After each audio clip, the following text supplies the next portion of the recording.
Welcome to another very special edition of the Cowboys of the Osage podcast. Hey, it's old Cody Boy over here, and I got my co-host as always, rodeo historian, Mr. Jimbo Snively. Hey, Jimbo, what's going on over there? Oh, Cody, it's just another great day in Osage. We got a really special show today. You know, 1947, a lady by the name of Alice Adams come up with the idea to get all these roundup clubs together for a rodeo, an annual rodeo. And the Pawhuska Roundup Club and the Roundup magazine, a new magazine, they co-sponsored the first two, 47 and 48.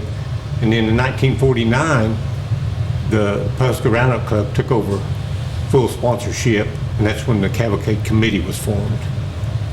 And and it's billed as the largest amateur rodeo in the world, you know, and I'm sure it is. Yeah, I think they get well over 1,000 contestants every year over there. I know, it's just amazing.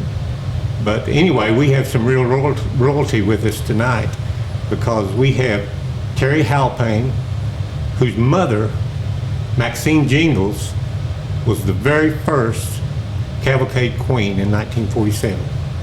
So how about that? That's some history right there. That's pretty special right there. I'd say so.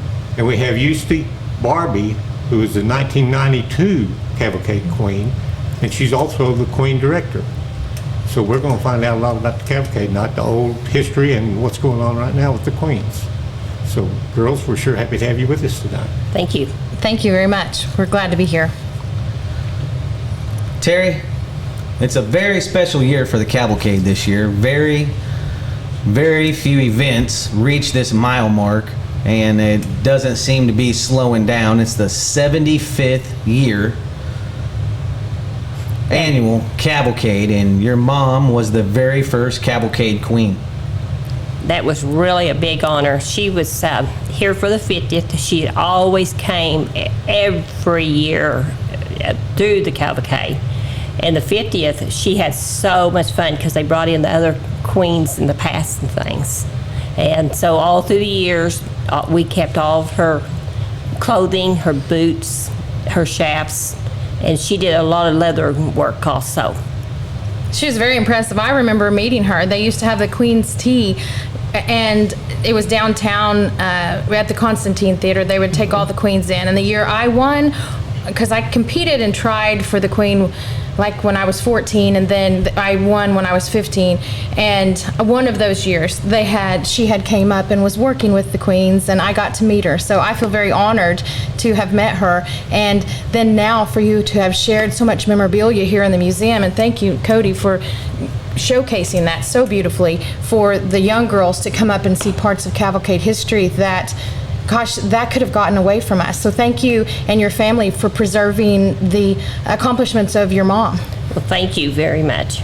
Well, actually, part of it had gotten away from Eusty, and we put it all back together right here at the museum in her case. There was a long story attached to the saddle, but long story short, Maxine ended up selling the saddle to someone else, and the people that purchased the saddle, they had brought it back in to complete the entire first Cavalcade Queen collection, which was really a special moment here. Oh, I stopped and looked at it. It's so amazing to see the history, to see the saddle. To me, the saddle, staring at the saddle is as interesting as hearing the story of how it came back to you. It's like it came home, and it's such a beautiful display. So I just am so grateful to you all for preserving that part of Cavalcade. Well, my grandpa sold the saddle for like $300 back in like 1949. So that's what's really neat, because now you couldn't buy a saddle for $350. Yeah. A $300 saddle, 1949. What would that be worth today, Jimbo, in today's dollars? Oh, I'd say at least $3,000.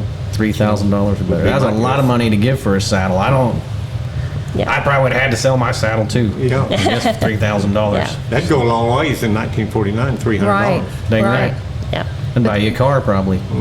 Yeah. Dang close to A it. good used car, Yeah. for sure. Well, then we don't just stop there with her saddle. The chaps and her clothes, the outfit that she wears of the most shared picture of her, and that outfit's here. And so I appreciate actually laying eyes on that outfit. And it just, to a former rodeo queen and a queen director, when you look at that, you see how the trends and the styles, and it just speaks so much of cowgirl heritage and nostalgia. And then when you hear that she made the purse that's here in the museum, she actually made it herself, and she sewed the clothes herself, and all of those things really don't happen anymore. Girls don't make their own purses. Now some do, some have the talent and skill, but nowadays we're opt for store-bought clothes. And so if you look at that outfit and think about her designing it and sewing it, and then the chaps and this purse and all of that really speaks to the rodeo history and the life of a cowboy, to make things that are necessary for what you're doing. Sure. Eusty, I noticed Maxine was with the Tulsa Ranger Club. Do they still come up here? No, they don't. And I've went through, because we're coming up on the 75th, and for the last several years I've been looking for former queens. And it's fun, even that. We have in our program, we have a list of former queens and where they were from when they won our crown. And we really don't see many from that club. It's been years since I've seen someone compete from that club, but we would love to have them back. We would love to have all those old, the Tulsa, Tulsa Rangers. And then I know that Turley obviously was the original home of Cavalcade, and Turley is now starting to send a bigger group back. They have been very large and active at the Cavalcade for many years, and then they kind of had a lull, and then I've noticed in the last year or so we've been having more presence from Turley, and to me that's special, because that was the first home of our rodeo before we moved to Pawhuska. Right. Hey, Terry, I want to go back to some of your mom's outfit up there. Uh-huh. We talked about the purse and some of the stuff, but the most impressive part I think that she made possibly is the chaps. Right. Handmade leather chaps specifically for her. Where did your mom learn all to do all that leather There work? was a gentleman called Scotty, and I'm not sure what his last name was, but he had a leather shop on 11th Street for years. And when Mom got out of high school, and probably even before junior high, when they was Wow. able to ride a scooter, as you know, there's a picture of her in a scooter up there, she would go and work with him, and then she started traveling with him also too. And so anyway, Mom and Grandma and Grandpa would let him take Mom to rodeos and things, and because she was also a bronc rider. So And impressive. I'm fangirling over here, because if you look at the photo of her in the outfit that she made, and you think about her making her own chaps, and then you look at the photogenics of her in that photograph, her lipstick is perfect, and then she made the outfit too. So Yeah. there's a lot of talent there. And on the boots, I went to a show one time, and I was going to go and get the boots, and we was going to make a purse out of them. And we came around the corner, and I said, how much would it be to make? I went home, got the boots, and when I came back, this guy looked at us so funny, like, oh, I'm not touching those boots. He said, my grandpa made those boots for a lady named Max Jingles, and made a pair of your grandpa a pair of matching boots with it that was red. I wish we had the red boots. Oh, wow. And so he said, take them home, do not clean them, don't do nothing with them, because he said those are very special boots, Oh, wow. and they are in the showcase. They're a one-of-a-kind pair. Never seen another pair like them. Yes. They're beautiful, Lots of character. Lots of for character. sure. Yeah, and I even wore them. Believe it or not, they held up.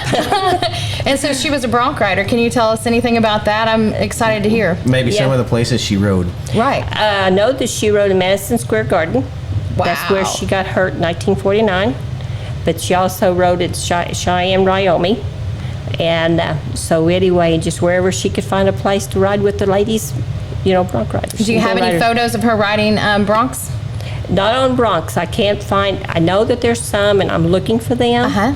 But I know that she rode a lot of bucking horses. Wow. So, yeah. Wow. That is a great representative of our event. Yes. For the first Cavalcade Queen. Yes. I actually expound on the Alice Adams story and put that story in front of our current day contestants any chance I get, because this girl had an idea that has now generated so much tradition and history, and she spoke her mind and she had a great creative idea. And I don't know what things were like at the Roundup magazine, but I appreciate those gentlemen for listening to her, and here we are 75 years later at the Cavalcade. So I use that and encourage our Queen contestants as they go about their lives, not even specifically at Cavalcade, but to run for their dreams. But what a Sure. neat era the bronc riding cowgirls of the early 40s and 50s, and that they're a part of our history here. Yeah. Yeah. You know, Alice Adams, she's a member of the National Cowgirl Hall of Fame. That's a pretty darn big accomplishment for someone to end up with. It sure is. And we probably ought to give her a little more credit around here. Right. Old Alice Adams, and she's a member of the Cowgirl Hall of Fame. Didn't you say you had a picture of her here in the museum? I got a couple pictures of her Yeah. riding broncs in here. I need to look at And that. it looks like a pretty bad dude. Alice Adams could ride a rink when it looked like. Girls can do cool stuff too. I like That's it. right. You know, those early bronc riding girls, that was a big event in a lot of rodeos, It Jimbo. was. And It all sure the was. big A lot rodeos. of the big RCA rodeos, or even going back to the Turtles, they had lady bronc riding, you know. Oh, yeah. Oh, yeah. Very Some of the popular. most favorite events at Pendleton Roundup, and a lot of the big rodeos, Madison Square Garden, like your mom rode. So. Yeah. And some of those girls could tie a steer, too. Oh, yeah. You know, Mabel Strickland. I've seen those pictures, you know, it's just crazy. But Lucille Mulhall. yeah, absolutely. Hey, I love Terry, all that. Yep. going back to that first cavalcade, did your mom ever relay any memories from that first cavalcade to you that we can, any She's- firsthand accounts? She thought that was the greatest thing that she could ever have, because she just loved dressing up. And when they started it, there was just a few girls, and back then they just whatever you see, and now how fancy they've got, and everything is wonderful. But yeah, she said that it was just like a couple days, and they didn't question the girls. It was mostly showmanship that they showed in the arena, is what she said. So Horsemanship. We still are very Yeah. horsemanship strong. I think that that's one of our benefits, our the parts of our contest that really shines is on Sunday. Usually the horsemanship sews up the winner, and it happens in such a neat way for the spectators to watch. The girls scores coming in, and horsemanship unfolds in front of everyone, and it makes it easy to cheer for the winner. And 50% is horsemanship, so we end up coming, and that's unusual nowadays for a queen contest. So we're very proud of the horsemanship skills and accomplishments and abilities because a lot of what she represents, the parade, we have all the grand entries that she rides in and leads her queens. So we really tend to need a strong horsemanship presence from our queen, and it really makes our event shine. Eusty? We know horsemanship's half of it now after you told us that. What's the other 50%? What are all the things a young lady has to do to become the Cavalcade Queen? 30% is on appearance and wardrobe, and then 20% is poise and personality. So when she models and answers her impromptu question and sits in front of the judges for a personal interview, so that all comes in the 30 and the 20. And in the grand entry each night, all of those aspects are present. So when each girl rides in the grand entry, she has horsemanship points, she has poise, because she has to smile and project her personality to the crowd.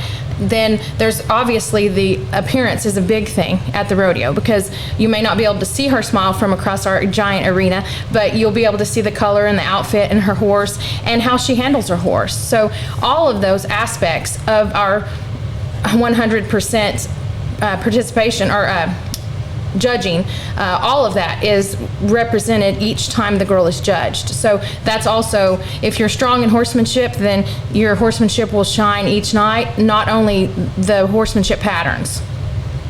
How many judges do they have? we usually have 2 judges, and we rotate them on a 2-year. One judge will serve 2 years. So then we'll have a team. One girl will drop off, and we'll pick up a new girl, and she'll serve. So it's a rotating among a small pool of judges, and we usually rotate them out. One judge will come back around in 3 or 4 years after she's judged. So we really enjoy our judges, and they enjoy coming. It's quite an investment to come for the week and judge our girls. But we have the largest, one of the largest. I guess Miss America is the largest, and then the National High School Rodeo Queen pageant, and then Cavalcade would be right up in there as far as the volume of contestants. We're week long, but we also have, on average, 15 to 17 girls per year. So in one setting, that's quite a lot of queens to work through. How do these girls get picked to get in the Queen contest for the Cavalcade? Each roundup club, each community roundup club usually has a queen contest within their roundup club, and so she has to sort of win a title and then come as their roundup club queen to compete for our title. So our title is well thought of. It's higher than like the roundup club title, because our Cavalcade Queen does not go compete for any other roundup club title. She's the Cavalcade Queen, which is all the roundup clubs are competing for our title. So we're very proud of our girl, and we have, what was it, between 110 to 117 or 20 roundup clubs compete each year. And I've had old timers and historians tell me that they remember when they were younger, I'm going to say as early as the 50s and 60s, when they were coming to Cavalcade with their families, that there were 102 roundup clubs this one year, and there were 102 queens in the arena. That's pretty impressive. But you see, if there's 100 team or 100 clubs, how do you narrow it down to the 15 or 17 or 20 like you were saying? Well, if you come as a roundup club, you obviously want a full roster of contestants. But over the years, Cavalcade Queen is become a week-long competition. It was, I believe, Thursday, Friday, and Saturday when I was competing. And we competed in the afternoon, like there was the afternoon performance started at 2. Now we start at 9 o'clock in the morning. So we have 2 performances a day. But when I was competing, we had to have a grand entry at 2 o'clock, and we had the queens had to be present at all the grand entries. So now we don't have grand entries in the morning, and we've moved to the earlier, more the temperature is better on the horses and the contestants. Sure. But just some roundup clubs don't send a queen. Okay. So we would love, I do my hardest. There's lots of clubs that want to send queens, and I work really diligently making sure that if there's a young girl out there who wants to come, that I can pair them up with a club that's looking for a cowgirl to represent them, because everybody ultimately wants a full roster of contestants for the week. Do the queens, do they compete in the cavalcade, any of them? Oh, sure. Sure. There was one year that we had a queen competing for our title, and she was also in the wild cow milking. Well, that was interesting. And so then there's been former queens that have been in the wild cow milking and team roping, and many of our rodeo our queen contestants, they'll just let me know when they've drawn for daytime performance or evening, and we work around that. So I'm very proud of all of them. I bet. Tell me about your cavalcade experience winning one of the Cavalcade Queens. Myself, my personal experience? Yes, ma'am. So I came up here riding my brother's roping horse, and he was by far not a reiner. But I could ride pretty decent, and I had a big smile. And I won several I won several titles within a few years, and there was one time that I came home from, I don't know if it was the Woodward Elks Rodeo or from Pawnee, and my dad was just shaking his head, not knowing how in the world I was dragging another saddle home. And he was just shaking his head like, what have you done? And I said, well, I guess they give saddles away because I'm good at smiling. And so I remember winning as a 15-year-old, and I couldn't drive. And so my dad had to, everyone's family is a very big part of your travels in rodeo. But my dad, I remember him laughing that, we would have to make a plan, and he would sure take me to where we needed to go. We went to Christmas parades and several communities, and then also the Pawhuska Christmas Parade. And I remember the modeling at the Constantine Theater. That was a big thing. Oh, yeah. And we all went to Pizza Hut for a Queen's tea and a pizza party. And Kathy Swan was the Queen director back then. And I've had a great relationship with her. She's been a role model for me in working with the Queens and watching it grow over the years. And she sends me encouraging notes and comments. And, she brought me on as an understudy when she had about 2 or 3 years left before she was going to retire from being the Queen director. And I understudy worked for her as an assistant for 2 years before taking the directorship. But I had always been, once you're a Cavalcade Queen, it's a connection. They call them Sash Sisters. We're always connected. And so I feel a strong connection to Miss Maxine. I remember meeting her, and what a special memory that was for me, even as a 16-year-old who hadn't won the crown yet. I just knew that she was a rock star. Mom always enjoyed getting in there with the girls and saying, okay, just relax, be yourself, and have fun. And that was the main thing on everything, that Mom had.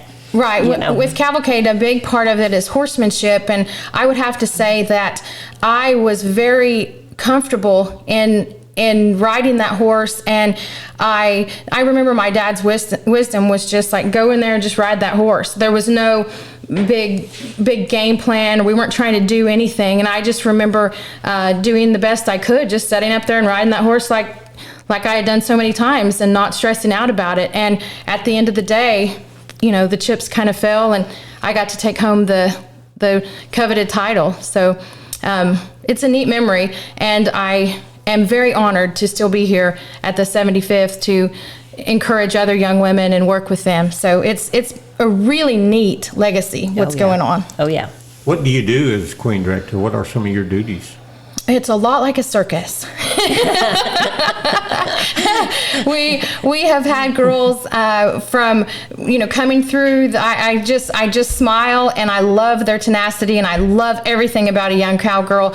Everything from running smoothly without a hitch to years where a girl was maybe Roman riding down the parade route, and you think, and she had a dress on, and so you just think, oh baby, that's not, please just go ahead and take your seat. And we just have all kinds of fun. The girls that come to compete are so full of life, and you just fall in love with each one and encourage them to make connections, because I tell you, I still am great friends with many of the women who competed in the years that I competed. And a few of them I've called on to be judges at times. And so my duties run from running the Queen's Barbecue to running the auction that we have during the barbecue, getting the girls set up and on time for the horsemanship, personal interviews, and then throughout the year, one lucky girl gets to connect with me for the whole year. I send them encouraging notes and packages and care packages, and we talk about where their appearances are. And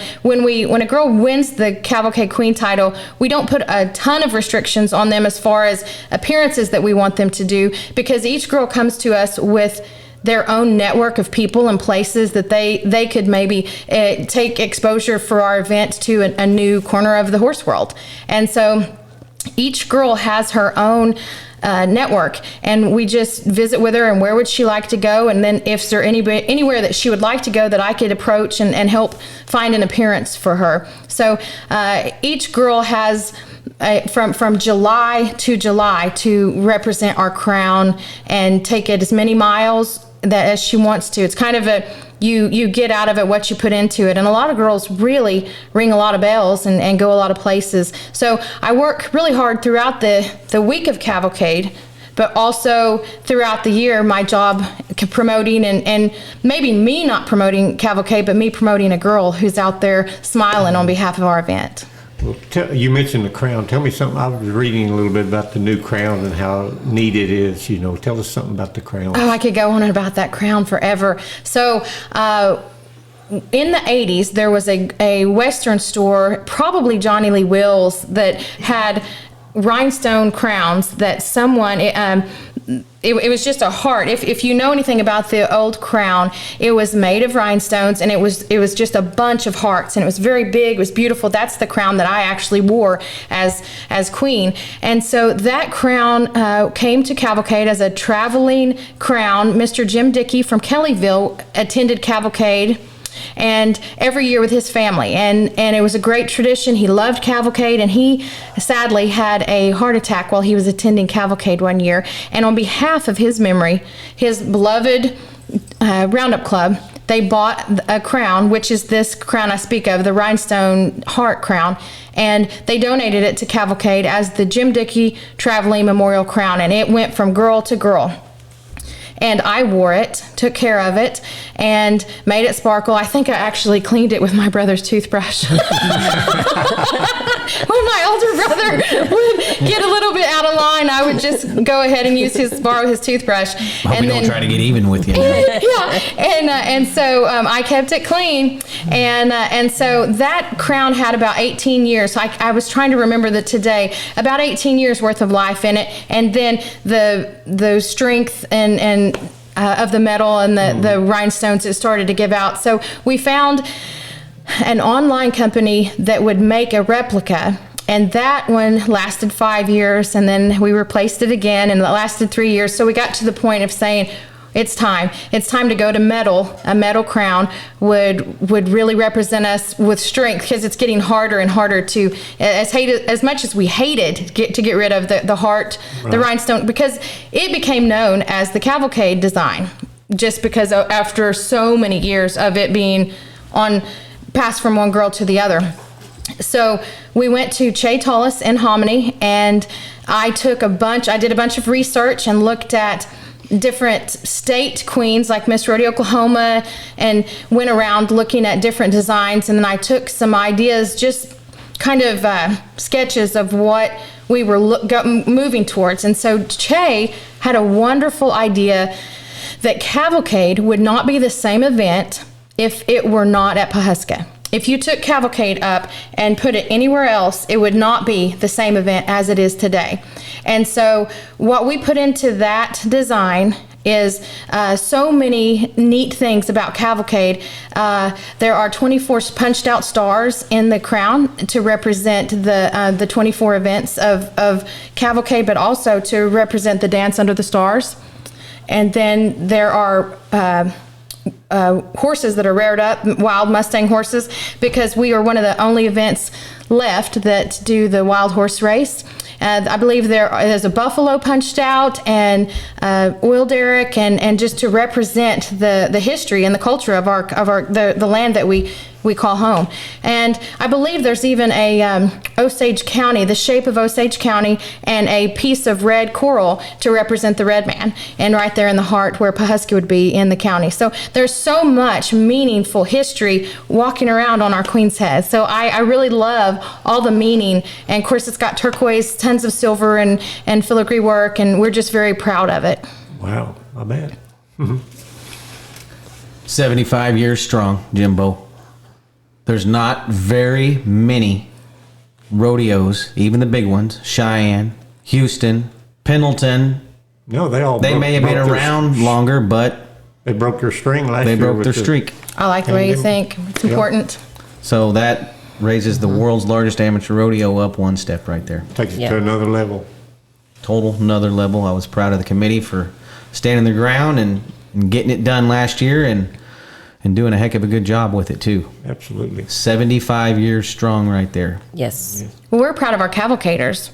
You know, many of our cavalcaders are blue collar workers, and they're essential people, and so they kept the world turning, so to speak. And so when you have an event that's outside, everyone can feel a little safer. I understand it's the year has been very challenging, and so many people have came out of the woodwork, and there's just something about being able to join up with your family and enjoy a night out. I know that lots of people didn't come, and those people were at home. And so our rodeo queens really enjoyed the time with the people and the smiles, and it just seemed really neat last year, the time that everyone was able to spend together and in such a hard year. Yeah, it may have been one of the more special ones because of that. Maybe so.